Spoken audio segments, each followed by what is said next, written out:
नारी शक्ति संवाद कार्यक्रम के तहत सीएम सीपी जोशी अपना संबोधन दे रहे हैं, आइए आपको सुनवाते हैं।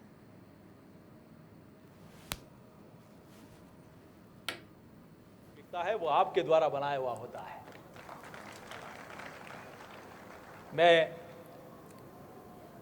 अपनी बात को बहुत ज्यादा नहीं कहते हुए मैं ये जरूर आपके बीच में कहना चाहता हूं कि यह हम सब लोगों ने ध्यान में रखना चाहिए कि आप और हम सब लोगों ने देश के यशस्वी प्रधानमंत्री जी के नेतृत्व में 10 वर्षों में अनेक आयाम स्थापित होते हुए देखे हैं। हमने ये भी देखा है कि आज आयुष्मान कार्ड के माध्यम से स्वास्थ्य की चिंता करने का भी काम प्रधानमंत्री जी करते हैं। तो हमारी बहन बेटियों के लिए मातृत्व वंदन योजना 9 माह तक उसका फ्री चेकअप भी हॉस्पिटल में होता है, ये व्यवस्था भी आदरणीय प्रधानमंत्री जी ने की है।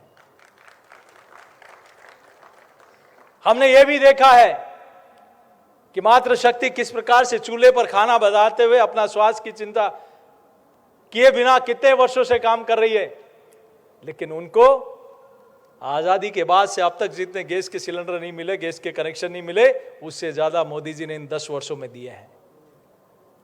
हमने पंडित दीनदयाल उपाध्याय योजना में हजारों लाखों गांव डाणियां ऐसी थी, सैकड़ों गांव ऐसे थे, हजारों गांव ऐसे थे जहां आजादी के इतने वर्षों के बाद भी बिजली का बल्ब नहीं पहुंचा।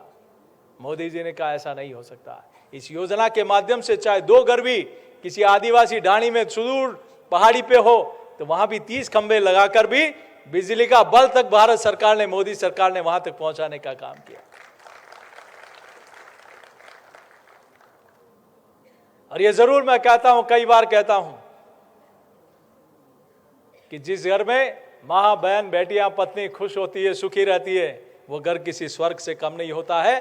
तो मोदी जी ने भी इस देश को अपना परिवार मानकर, इस देश के लोगों को अपना परिवारजन मानकर जिस प्रकार से जन जन के लिए, मातृशक्ति के लिए, हर वर्ग के लिए उत्थान का काम किया है और विशेष रूप से नारी शक्ति के उत्थान के लिए, उनके सशक्तिकरण के लिए। समय हो गया, मुझे कुछ हलचल हुई मुझे, तो मैं आप सब लोगों के बीच में ज्यादा लंबी चौड़ी बात नहीं कहते हुए, हम सब लोग इस मौके पर, अभी कई बार आप नारे लगवा रहे थे कि फिर एक बार, तो ये, और लोग ये भी कहते हैं कि पहले सिर्फ वादे सुनते थे लेकिन अब हकीकत, उन सपनों को नहीं देखते, सपने हकीकत होते हुए देख रहे हैं। तो इसीलिए लोग कहते हैं कि सपने नहीं हकीकत बुनते हैं, इसीलिए लोग मोदी जी को चुनते हैं। ये सिर्फ एक डायलॉग नहीं, ये दिल से निकला हुआ वाक्य है, जनता के हर मातृशक्ति के से निकला हुआ। आज देश की बहन बेटियां हो, मातृशक्ति, नारी शक्ति देश के यशस्वी प्रधानमंत्री जी को आशीर्वाद दे रही है कि आपने जो किया है वह अभूतपूर्व है। अभी तक किसी ने करके नहीं दिखा पाए, सिर्फ बातें की। लेकिन नारी शक्ति वंदन अधिनियम आने के बाद हम लोग देखते हैं कि पंचायत राज में और नगर निकाय में रिजर्वेशन होने के बाद आज मेयर बनी है, सरपंच बने हैं, वार्ड मेंबर बने हैं, पंचायत समिति, जिला परिषद मेंबर, जिला प्रमुख, प्रधान। और जिस प्रकार से कलम जब हाथ में आती है तो नारी भी उससे अपने क्षेत्र में, हम आज कॉर्पोरेट सेक्टर में देखें तो कितनी महिलाएं सीईओ के रूप में सक्सेस स्टोरी इस देश की जनता देख रही है। कितनी महिलाएं जो राजनीतिक क्षेत्र में है, कितनी महिलाएं हैं जो सेवा के क्षेत्र में है, कितनी महिलाएं हैं जो अलग अलग क्षेत्रों में इस देश का नाम रोशन कर रही है। अब तो हमारी बहनें मेट्रो रेल भी चला रही है, तो सेना के फाइटर प्लेन भी उड़ा रही है। ये ताकत देश की नारी शक्ति में है। तो मैं इस मौके पर आप सब की ओर से इस देश के यशस्वी प्रधानमंत्री और मैं हमारे प्रदेश के यशस्वी मुख्यमंत्री जी का भी धन्यवाद अर्पित करता हूं। देखिए, अंतर साफ दिखता है।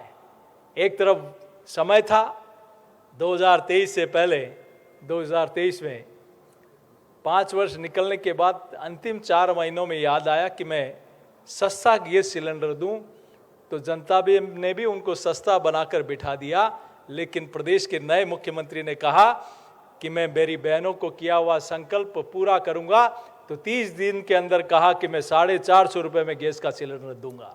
ये होता है संकल्प, ये होता है प्रण।